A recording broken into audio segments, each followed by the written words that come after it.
کو نواسہ رسول کو اپنے ہاتھوں سے شہید کر رہے ہیں. ہندو مار رہے ہیں، کوئی تعجب کی بات نہیں، ہوتا ہے، یہ ہوتا رہے گا.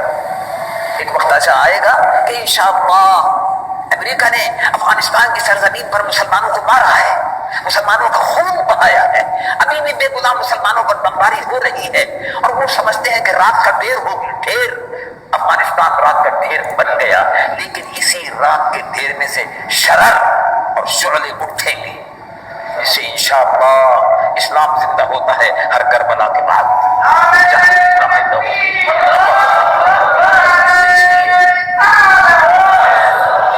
اس لیے یہ کوئی مسئلہ نہیں ہے، یہ تو ہوتا رہتا ہے. صلیبی قوتوں سے، عیسائیوں سے مقابلہ مسلمانوں کا 1400 سال سے ہو رہا ہے، کوئی نئی بات نہیں.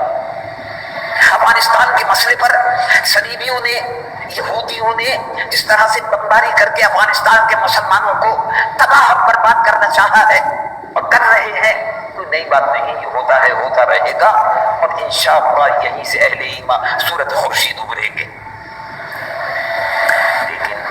تعجب کی بات یہ ہے کہ کربلا میں جو خون گر رہا تھا وہ نواسہ رسول کا، اور کس کے ہاتھوں سے گر رہا تھا؟ وہ لوگ تھے جو اپنے آپ کو مسلمان کہتے تھے اور یہ کہتے تھے کہ ہم لا الہ الا اللہ محمد رسول اللہ پڑھتے ہیں. یہ ہے بڑے تعجب کی اور حیرت کی بات.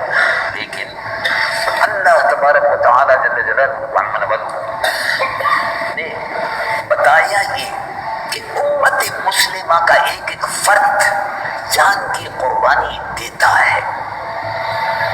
جان کی قربانی امت مسلمہ کے افراد ہی نہیں دیتے، جان کی قربانی دینے میں، اپنے خون کے بہانے میں رسول اللہ صلی اللہ علیہ وسلم کے گھر والے بھی مسلمانوں سے آگے ہیں، پیچھے نہیں ہیں.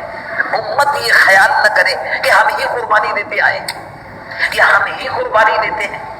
نہیں، رسول اللہ کے نواسے نے بھی قربانی دے کر یہ بتا دیا کہ تمہارا خون بھی اگر ایمان کی حفاظت کے لیے گرتا ہے، تمہارا خون بھی اگر دین کے تحفظ کے لیے گرتا ہے، تو اس خون میں امام حسین کا خون بھی شامل ہو رہا ہے. یہ تھا فلسفہ کربلا، اور یہ تھا اس کا پس منظر کہ امام حسین رضی اللہ عنہ وارضاہ نے میدان کربلا کیوں اختیار کیا. اس لیے کہ وہ سمجھتے تھے.